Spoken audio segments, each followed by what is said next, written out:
Okay, so I'm just going to say a word or two just to introduce Daniel Bessner, who's our speaker for today. Daniel comes to us from the Jackson School. This is his first year at the Jackson School. He comes he got his PhD at Duke in 2013. And he's going to be talking to us today. The title of his talk is Democracy and Propaganda in the 1930s. It's part of a larger book project that is forthcoming from Cornell University Press. So please welcome me in joining Daniel Bessner. Thank you, everyone, for coming, and especially to my students for coming. I really do appreciate it. Before I begin the formal talk, I'd just like to situate it a little bit briefly within my larger book project. So the book is essentially an intellectual biography of Hans Speier, who communications historians might know was the co-editor, along with Harold Lasswell and Daniel Lerner, of the 3-volume Propaganda and Communication in World History. Before that, he was literally the person who came up with the idea for the research program in international communication at MIT, which allowed Lerner to essentially develop his modernization theory in his famous book on the Middle East and so on. And before that, he worked for the Office of War Information and the Foreign Broadcast Intelligence Service during the war, that is World War II, and was the acting head of the State Department's Division for Occupied Areas. And so what the book tries to do is it tries to say what convinced a generation of social scientists that they should be the ones making foreign policy, or that at least that they should become the foreign policy advisors to the American foreign policy establishment. And in researching this book, I noticed that there were an enormous amount of exiles, German exiles from the Nazis, who occupied important positions in the foreign policy establishment in the 40s and 50s and beyond. And of course, the most famous one is Henry Kissinger, who became Secretary of State and National Security Advisor in the 70s. But Kissinger was actually much, much younger than most of the people that I focus on. I believe Kissinger was born in 23. Most of the people I focus on were born between 1900 and 1910. And really, Kissinger's political experience was primarily in the United States. The people that I focus on, and Hans Speier in particular, his political experience was in Weimar Germany. So the first chapter examines Speyer's disillusionment with social democracy. Just in brief, like many people of his age, he associated with the Social Democratic Party of Germany, but by the time of Hitler's rise, he had become disillusioned both with Marxist theory and Marxist practice, as the working class, in which he had placed so much of his hopes, had seemed to be at least voted for Hitler. And in the second chapter, I compare Speier with the Frankfurt School of Walter Benjamin, Theodor Adorno, and the critique of mass culture, and basically say that unlike the Frankfurt School, which is much more insular, they were writing in German, for example, Speier developed a program of practical political engagement that basically said exiles needed to do what they could in the United States to defeat Hitler, while the opinions of the Frankfurt School were a bit different. It's a bit more complex than that. If anyone has any questions, I could, of course, talk about that a little bit more. But this talk comes from the third chapter, and it's actually the beginning of the third chapter. So what I want to do is see how it came to be that Speier, and really taking him as a representative of an entire generation of liberals, came to endorse methods that they deemed to be, in their own terms, anti-democratic. And so what was the logical path that allowed them to embrace these so-called anti-democratic methods? And I'll get into the details of that in the talk. So Speier confronted a moral problem in the lead-up to World War II. He had developed a program of practical political engagement premised upon exile social scientists using their research and analytical skills in the service of the American state. But propaganda, the method in which Speier was most interested, was, according to him, an anti-democratic, quote, infringement on the basic intellectual rights of man, end quote. How, then, could he justify propaganda's use? To do so, he appealed to its pragmatic utility during a moment of existential crisis. The Weimar Republic had collapsed, Speier insisted, because Democrats were unwilling to confront the Nazis on their own terms.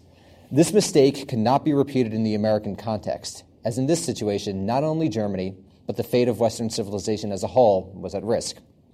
Yet, Speier swore, democracies would only need to use anti-democratic methods for a limited time, and he was certain they would not become permanent features of the democratic state.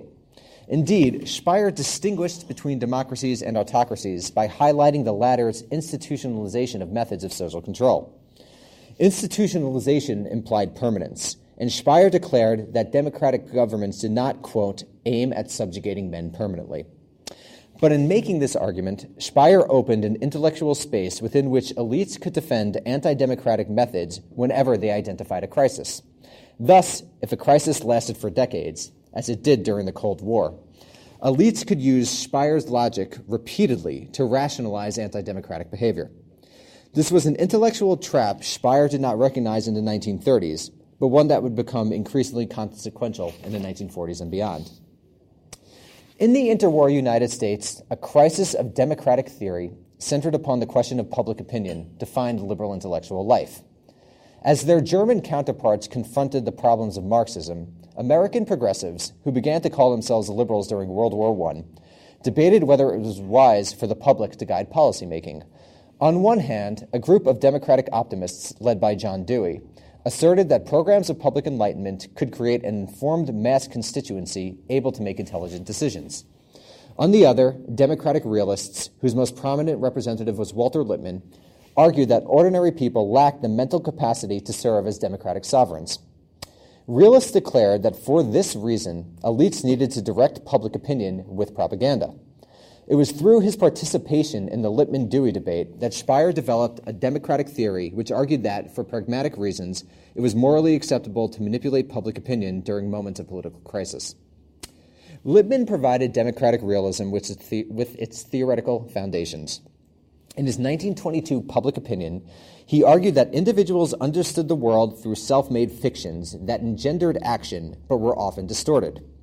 The complexities of industrial society, Lippmann maintained, made it impossible for individuals to have direct access to factual knowledge, which was always socially mediated.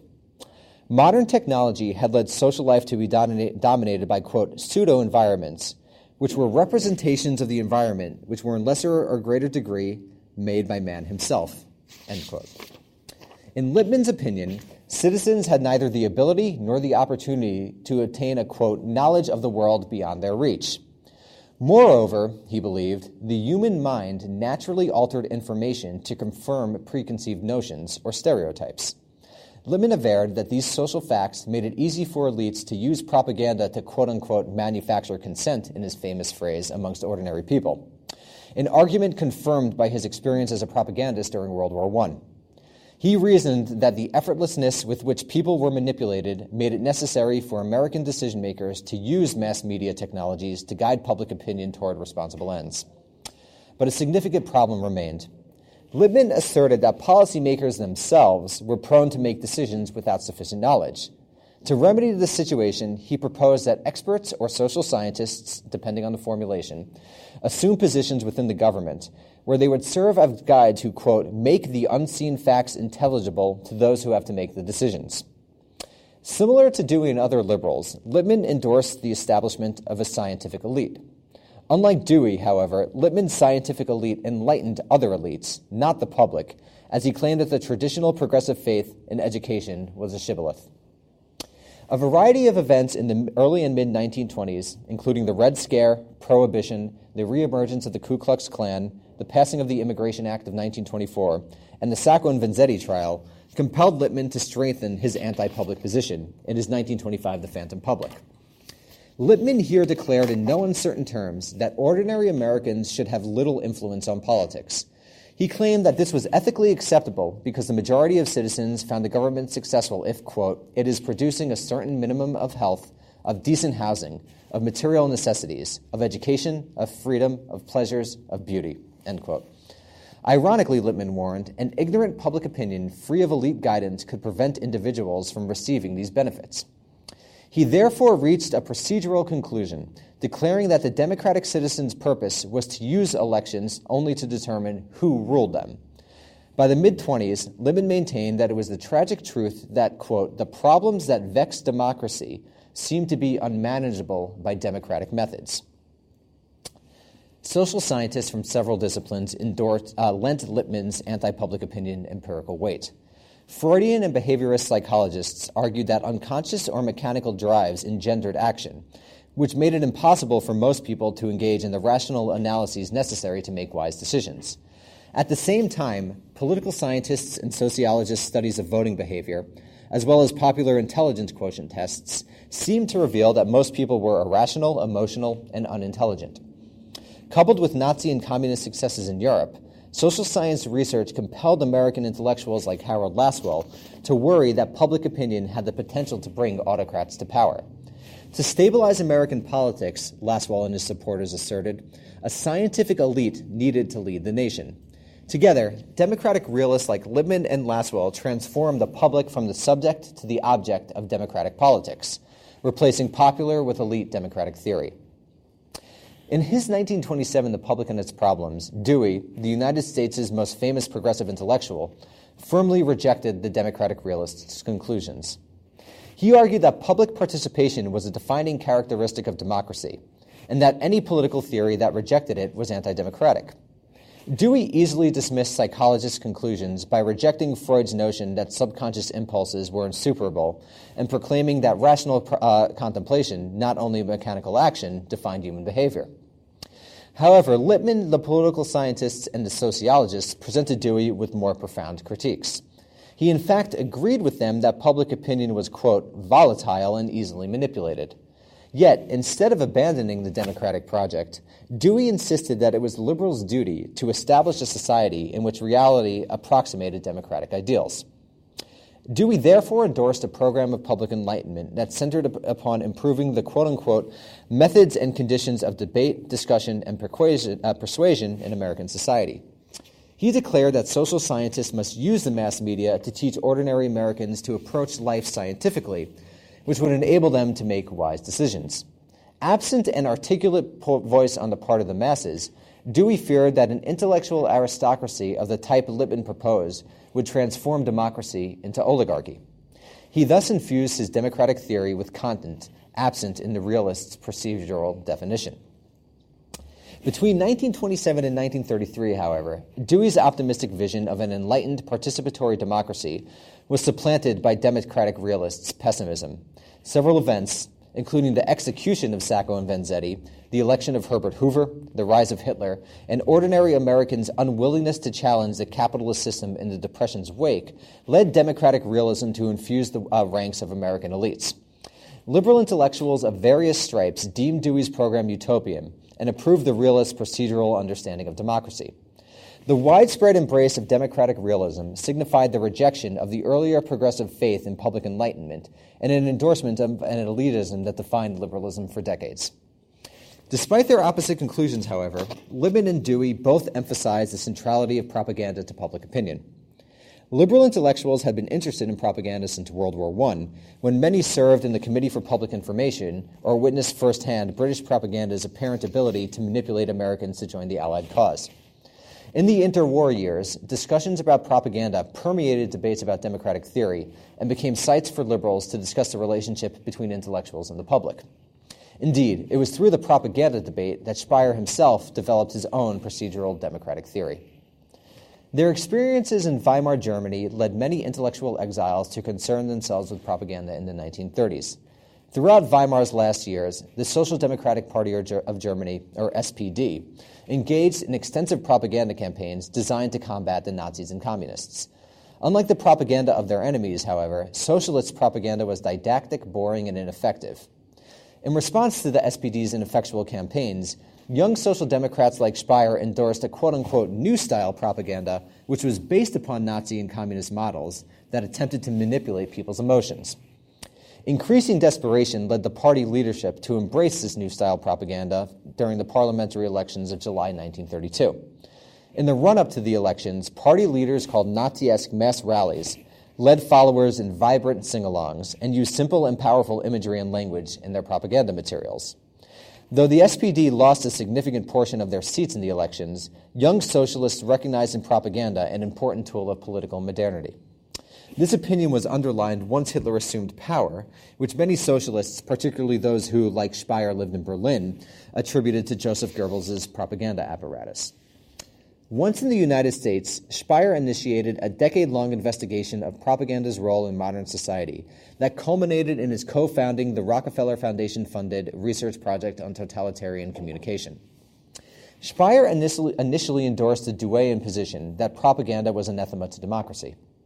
In his 1934 essay on propaganda, that was the title, On Propaganda, He argued that, quote, if historical experience has taught that public opinion is not always so reasonable as it appeared in the original conception, one conclusion is that the methods of obtaining a more reasonable one, be they educational, journalistic, or political, must be improved. This is the conclusion which is drawn by those who respect man, end quote. In contrast, Speyer continued, those who hold man's reason cheap asserted that public opinion is worth just so much as can be achieved with it. Such people deprive man of first of the opportunity and finally of the courage to use reason. Those were quotes of Speyer's. Speyer argued that propaganda contributed to, quote, the destruction of democratic morals, including public opinion, upon which democracy rested. Speyer went so far as to distinguish democracies and autocracies with reference to their differing opinions and propaganda. Though he admitted that democratic governments occasionally used propaganda, he nevertheless asserted that in a democracy, quote, propaganda passes for an infringement on the basic intellectual rights of man. Under dictatorship, however, propaganda is legitimate, end quote. Moreover, another quote, in a democracy, propaganda does not aim at subjugating men permanently, while propaganda is an indispensable part of the totalitarian practice of domination and social management, end quote. Perhaps most importantly, in a dictatorship, quote again, one establishes ministries for propaganda and thus officially proclaims cynicism as permanent. Speyer asserted that it was the dictatorial state's monopoly of propaganda that alters its character. And here's a long quote that really explains how he understood the situation. While in democracies, propaganda merely makes the stream of public opinion turbid, in dictatorships, it obstructs the sources of that stream. Criticism, reason, and the love of one's country, which is blind without the political responsibility of the citizen. Public opinion disappears. The fascist propagandists proclaim that which is a private vice in democracy to be the fundamental virtue of the state. They not only reduce reason to silence, but also deny its right to existence, to which history testifies. They create myths, convert fictitious forces into real ones, and cultivate the taste of the crowd for a logical action instead of restraining it. They necessarily lower the intellectual level of the people, end quote. And that was a long quote about Speyer differentiating between democracies and autocracies and their views on propaganda. He thus rejected propaganda from the exact same premises as Dewey, arguing that it prevented the proper functioning of public opinion, the sine qua non of democracy. Nevertheless, the seeds of Speyer's later embrace of propaganda were present already in 1934. Crucially, he agreed with Lippmann that in modern society, the circle of those facts which are immediately perceptible is very narrow, and that the social reality of many facts is established through belief and not through personal experience and knowledge. For this reason, he asserted, propaganda had the potential to be very effective and presented a significant danger to democratic culture. Moreover, his German experiences had led Speyer to doubt that, quote, in the complexity of modern life, education can diminish the power of the propagandist to spread lies successfully, end quote. But despite these worries, Speyer offered no alternative method through which people could be inoculated against propaganda, which is also a critique of Dewey's opinion. In 1934, so soon after leaving Germany, Speyer was unwilling to endorse a tool associated with socialist failure and Nazi success. Between 1935 and 1938, however, events in Europe caused his opinion to reverse. In 1934, Speyer could still hope that Hitler would fail. By 1938, it was clear Hitler's triumph would last. Whereas Speyer had earlier condemned the working classes for their political naivete, Hitler's repeated victories led him to conclude that ordinary people from all social classes were easily manipulated. For example, the Germans displayed little opposition to the dismissal of political and racial undesirables from academic positions and offered no outcry over the draconian Nuremberg laws and other Nazi crimes against democracy and humanity. Germans' questions unrelentingly demonstrated to Speyer that propaganda had the capacity to arouse emotional support for an irrational cause. By the late 30s, he determined that refusing to use propaganda in a moment in which democracy faced a vicious totalitarian threat would do nothing but repeat Weimar failures. The Nazi successes further encouraged Speyer to develop a pessimistic philosophical anthropology. In 1935, he identified pride as an, quote, intrinsic weakness of human nature that enabled propagandists to use proper rewards and flattery to manipulate people. In 1936, he argued that different people thought in qualitatively different ways, and that an honest observer must distinguish, quote, between Ulysses, who shares his reason with the foxes, and Plato, who shares it with the gods. In 1937, he asserted that support for social plans is best secured if the indispensable public consensus rests on a non-logical basis, such as religion or a substitute for religion. Over the course of the mid-30s, therefore, Speyer concluded that humans were naturally irrational and emotional, and that elites must use this irrationality to achieve and defend liberal ends. Speyer's cynicism regarding ordinary people emerged clearly in his 1938 review of Greta de Francesco's Die Macht des Charlatans, The Power of the Charlatan. Speyer here associated the identity of charlatans, of which present dictators were a modern example, and those the charlatan ruled. And here's another long quote. The boldness of the exploiter has its counterpart in the insecurity of the exploited, and the disappointment of his victims, which is eventually inevitable, causes the constant insecurity of the charlatan himself. It is this insecurity which, to my mind, that is Speyer's mind, not only increases the boldness of the charlatan, but also constitutes the ultimate affinity between him and his prey. As long as his followers are not yet disillusioned, they create the atmosphere in which trickeries prosper, and by producing the legends which increase the charlatan's fame, they become efficient agents of his propaganda. Thus it may perhaps be said that the public of the charlatan consists of passive charlatans. End quote. Speyer thus presented the public and the charlatan as existing in a symbiotic, mutually beneficial relationship. As he declared elsewhere, the very existence of authority presupposes a certain freedom of choice on the part of the subject. Only in the case of actual physical compulsion does the last vestige of freedom disappear. One could not explain Hitler, he implied, without referencing the German public and understanding its gullibility. Speyer built upon his pessimistic vision of ordinary people to strengthen his critique of the concept of public enlightenment, which he had expressed already in 1934. In Speyer's opinion, quote, the belief in the charlatan and the belief that the unfortunate inclination to fall for him can be destroyed by means of enlightened reason are both ultimately traceable to non-belief. Those who argued otherwise misunderstood the relation between reason and belief, namely that the latter, that is, belief, did not depend on the former, that is, reason. Echoing Lippmann's elitist conception of politics, Speyer concluded the review by avowing that the only people immune to charlatans are quote-unquote realists, who in a sense are realists in the sense of the term, which does not distort the relation between the rational and the irrational in life, and they alone, by their example, may furnish the effective attack against the charlatan, end quote. Realists, but not reason, Speyer claimed, could defend against autocracy. Speyer's lugubrious philosophical anthropology and Lippmannite understanding of social existence compelled him to embrace a procedural understanding of democracy. In so doing, he rejected concepts of economic democracy popular among socialists in Weimar and liberals in America. In a 1936 essay, Speyer asserted that, quote, democratic political institutions have coexisted with many kinds of social superiority, differences of ranks and forms of discrimination. Equality in democracy is not the same as the particular equality that exists in a classless society, end quote.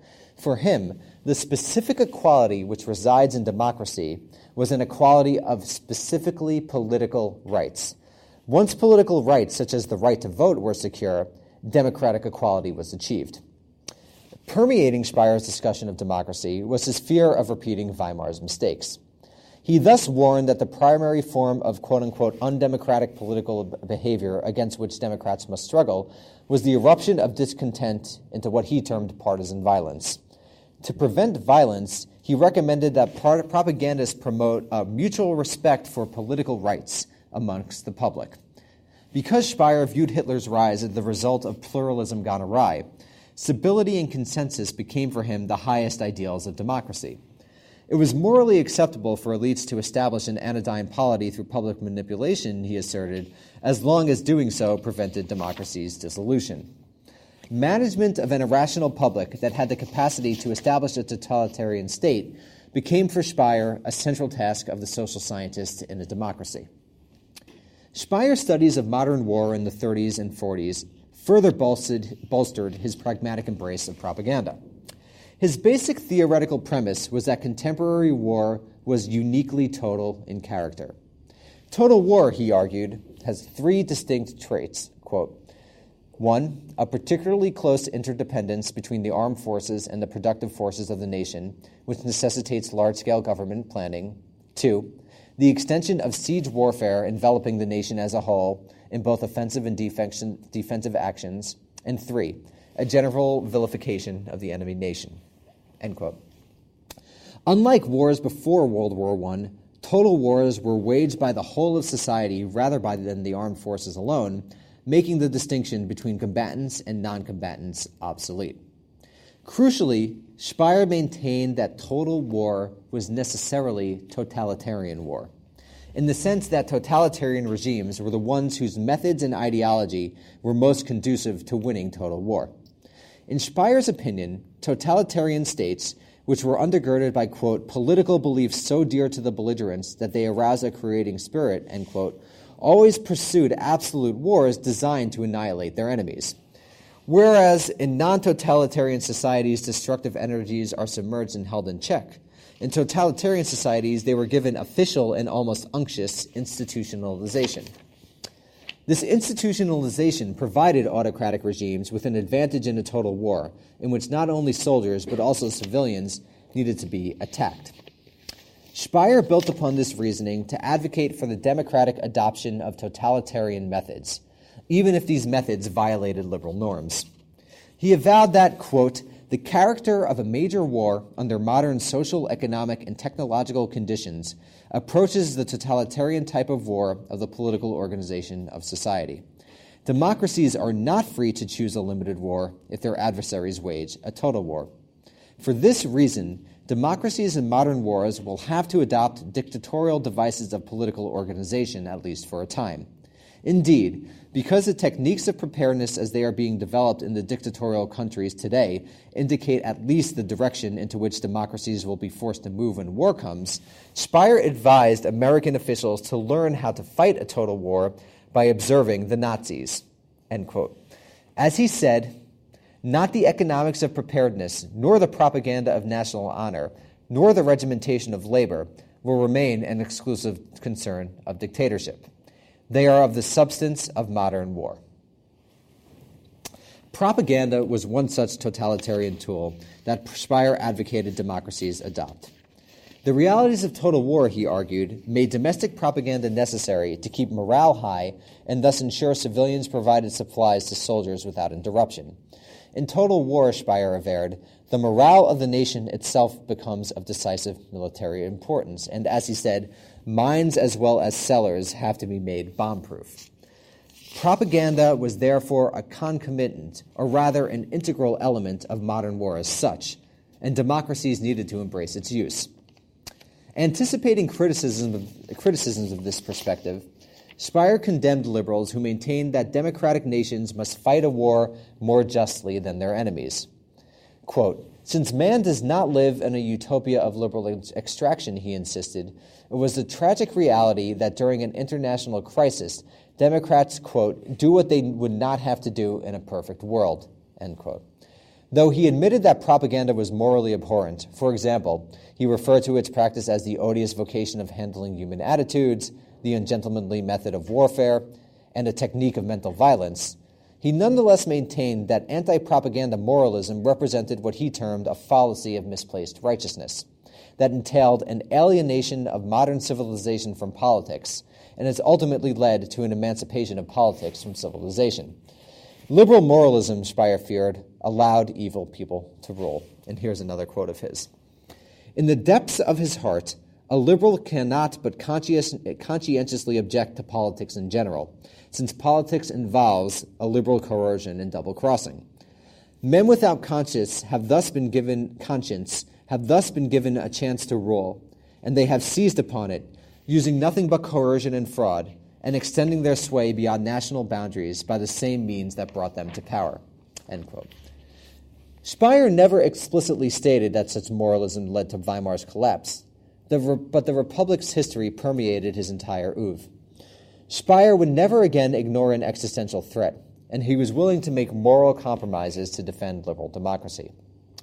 Yet Speyer's endorsement of propaganda was subtly equivocal. Throughout his writing, he maintained that propaganda would not need to be used permanently. For example, he asserted that democratic propaganda differed from autocratic propaganda because, unlike the latter, it, quote, does not aim at subjugating the individual and at controlling men permanently, end quote. Elsewhere, he argued that democracies will be forced to use propaganda, at least for a time, which implied that after the war, they would abandon it. These time phrases each indicated that Speyer believed that it was only acceptable in certain moments, such as during what he and a colleague termed the world's greatest crisis, to use anti-democratic methods. In normal political methods, he indicated, such anti-democratic tools would not need to be used. But after the war, Speyer transformed this subtly time-limited sense of using anti-democratic methods into a more permanent phenomenon when he helped create institutions like the Rand Corporation or MIT's Center for International Studies, and specifically its research program in international communication, with the explicit purpose of removing the public from having any ability to change a democratic decision. And he justified this move in the Cold War as he justified the embrace of propaganda in the 1930s with reference to the international crisis of the Cold War. But, of course, the Cold War was something that lasted for decades, and so it became a repeated way that both Speyer and other people like him and other liberals like him who represented the new muscular national security liberalism justified a variety of actions that they themselves understood to be anti-democratic, from imposed modernization to assassinations to political subversion. So what I've hoped to demonstrate here is that Speyer represented a critical moment in the history of 20th century liberalism in which the earlier progressive faith in education was replaced with a more realist understanding of politics that eventually made its way into the foreign policy arena, first through a discussion of propaganda and later with the institutionalization of organizations like RAND and the Center for International Studies. Thank you.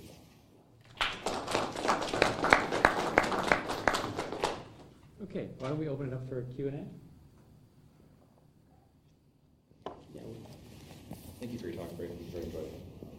What specific kinds of consultations did he go about with OWI and with the Bush administration? What was his role and how was it used by the administration for their anti-Nazi propaganda? I was really curious about that. it's a great question. So right after Pearl Harbor, he sends his there's a whole story about he becomes known to policymakers through the Rockefeller Foundation. So he embeds himself in these American intellectual networks over the course of the 30s. So after Pearl Harbor, he sends this research project on totalitarian communication, which he founded with another colleague at the New School for Social Research, where he worked, Ernst Kreis, to the Foreign Broadcast Monitoring Service, which became the Foreign Broadcast Intelligence Service. So he is the first head of the German division of the wartime Foreign Broadcast Intelligence Service. So he's the one analyzing Nazi propaganda and developing and saying what's good about it, what's bad about it, what should the OWI do, which is part of the OSS at the time, and that's a whole different story. But over the course of the 40s, the FBIS, the Foreign Broadcast Intelligence Service, becomes dismantled by the Dees Committee, which turned into the Committee Investigating Un-American Activities, because it was considered to be a mouthpiece of the New Deal. It was considered to be liberal, and Dees, although a Democrat, was an anti-New Deal Democrat. So from there, Speyer moved to the OWI, where he became the one who basically wrote the propaganda directives for propaganda created at Germany. So the way the OWI functioned was you had a division that created directives, like these are the themes you need to hit when you, propaganda creator, are creating propaganda directed at Germany. Speyer was the one who wrote those directives. So he does that from May 44 until August 45, I believe, and then he becomes the head of the State Department's Division for Occupied Areas, soon becoming the head of Rand Corporation's Social Science Division, where he consulted on psychological strategy against the Soviet Union and against East Germany in the 50s, and a bunch of other things. Yeah, I'll talk all about that in the book. Can you talk about what chapters 4, 5 to X are? Because you talk about 1, 2, 3. Absolutely. So this chapter is the first half, and then it details his wartime experiences. Unfortunately, as many know, modern academic publishing, you need to keep it short. So I'm actually writing a paper, which I hope to publish in Diplomatic History, that examines his time at the OWI more explicitly and showing the shift from, what the hell was his name? The guy who wrote You Can't Do Business with Hitler. Speyer replaced him in 44. So that's chapter 4, his wartime experiences. And chapter 5 is, chapter 3. Chapter 4 is sort of the beginning of the Cold War. What led him to not want to return to academia, but also not want to return to the government. He was actually asked to be on the first staff of George Kennan's policy planning staff, but he rejected it because he didn't want to deal with these government inefficiencies, so he hated serving actually in the government, but he still believed that his intellectual project that intellectuals needed to do what they could to defeat the Soviet Union, which he began, totalitarian is an implicit analogy of Nazi Germany and the Soviet Union.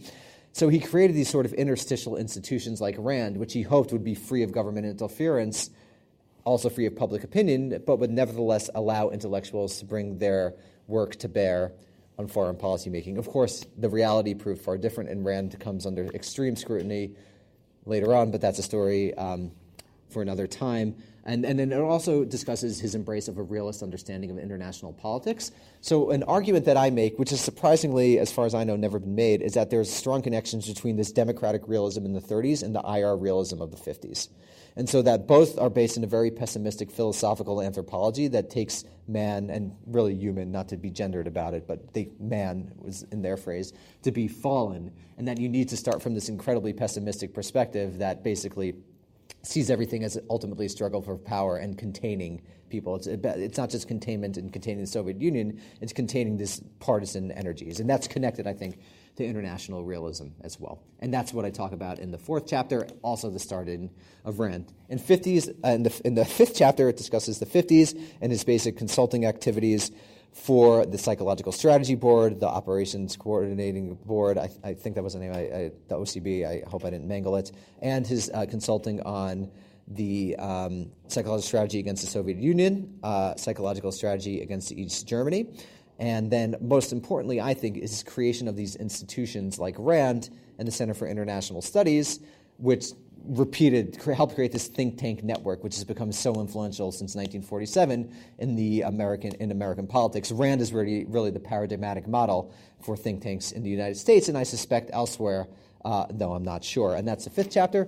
And chapter 6 focuses on social science in general at RAND.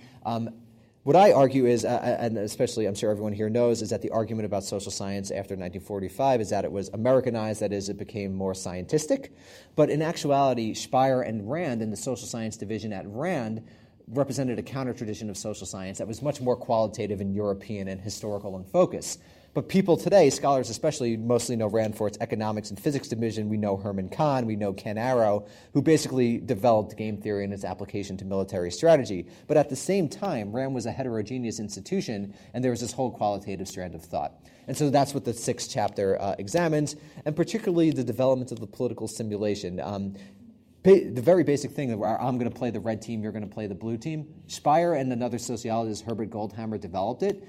I argue out of an insight they gleaned from Karl Mannheim's Sociology of Knowledge in the 1920s, and I discussed that in the 6th chapter. And then the 7th chapter is mostly a conclusion, which talks about implications about what this means for American democracy.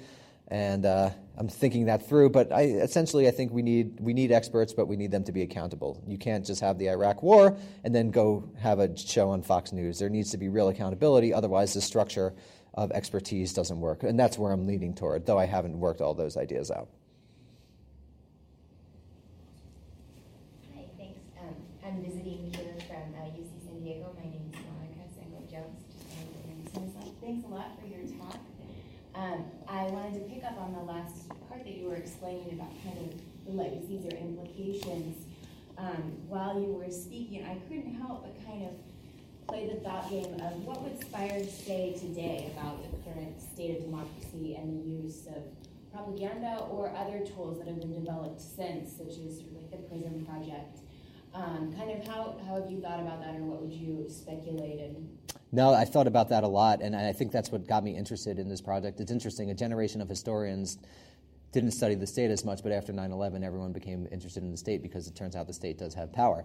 And so this is, I think, the slippery trap you fall into, is that you have the Cold War, which lasts forever, and then you have the War on Terror, which lasts forever. So you have these permanent moments of crisis, right, which you could basically use to justify anything from the PRISM project to more generalized spying on people without warrants, et cetera. And I think this is a where liberalism took a wrong turn, where you have this muscular national security liberalism that arises from this logic, from this really existential fear that democracy is weak and going to fail, and it comes from this Weimar experience that becomes really paradigmatic for liberals in the 1930s, that I think his logic has extended far beyond the historical context in which it was developed. So I think Speyer might be fine with it because he might analogize, radical terrorism with an existential threat. I mean, I might not agree with that necessarily. So I think he might be in favor of. But I think liberals, which really, even in terms of classical liberalism,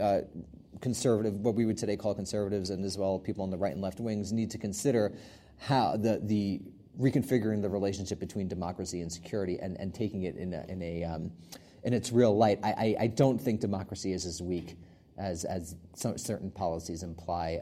I don't think that we're on the verge of getting overthrown like Weimar Germany was getting overthrown. I think it's an analogy that's extended beyond its use. That's what I would say. It's a very liberal, lefty response, I guess. Was Speyer concerned that his insights and maybe techniques would bleed over from use by government into the private sector, especially business? So it's not just government propagandizing for national security purposes, but it becomes a fabric of our culture in every aspect of life, and especially business and consumers. Or is that more the Frankfurt School approach? Or do they merge at some point? It's very interesting. So the Speyer and the Frankfurt School are very close. Speyer reviewed the Studien über Autorität und Familie for the New School's Journal of Social Research, and Horkheimer yelled at him at Emil Lederer's birthday party in public. And he meets with them for decades. So there's a critique of mass culture and business there as well. And it's in Speyer. It's there, but it's very subdued. He does not trust business, and he does not trust private interests. But I think the way I explain his focus, his laser-like focus on this, is really it's a traumatic experience to have lived through Weimar's collapse, and you see it not only with his really discussion. He doesn't really discuss marketing or advertising, and of course that's what Paul Lazarsfeld does, right? Paul Lazarsfeld and Speyer are colleagues for decades, and Lazarsfeld takes the marketing strategy from the BASR, the Bureau of Applied Social Research, and sells it to marketing industries and public relations and CPI and yeah. I mean, that's where it all comes from. It sort of starts in government, or it starts in one, goes in the two directions, but they're feeding off. Exactly, Bernays. They everyone's going back and forth. These networks really truly go back and forth. But it's there, but it's subdued. And I think because he thought he said that in this historical moment, he has like a Weberian understanding of like Verstehen, like it's the historical moment. That's a problem, but in this moment, Stalin's a problem. And so I need to be concerned with Stalin and not concerned if GM uses particular advertising techniques. But it's there. He had a lot of the same political opinions as the Frankfurt School, but they're subdued during this sort of crisis moment, which lasts forever. How novel was his particular sort of shifting opinion from anti-propaganda to propaganda relative to his time period? So in the sense of the fact that he starts to embrace some of these things, like in a lot of ways just in a very sort of simple way, sounds like he ends up embracing Lippmann over Dewey, totally, yeah. But has some caveats, the time limitations, the fact that he's a German-exiled intellectual. Like, were those things like particularly specific? Was he unique in that way, or was he actually part of some broader trends? Well, it's interesting. I think he was part of broader trends, but the German social science tradition is much more theoretical than the American tradition, especially at this time. There's not a strict empiricism, but there's more of a focus on empiricism and less on theory. So I think he's giving conscious expression to a generalized belief, or at least that's what I argue, is that there's the assumption that once you defeat the Nazis, you're not going to need to be anti-democratic, that America's naturally anti-democratic, and it'll reassert itself. I mean, people like Lasswell and Lippmann, they consider themselves as contributing to democratic theory. Dewey rejected that. He said that you can't be but they really thought that they were being democratic. So I think there was an implied notion of time. But Speyer gives it conscious expression that I think he actually makes it by giving it expression, you can actually see the logical fallacy. But when you connect it to crisis, what if a crisis doesn't end? Especially in the era of the nuclear bomb, which, I mean, he couldn't foresee any of this, so it's totally contingent, but it leads into this intellectual trap, I think.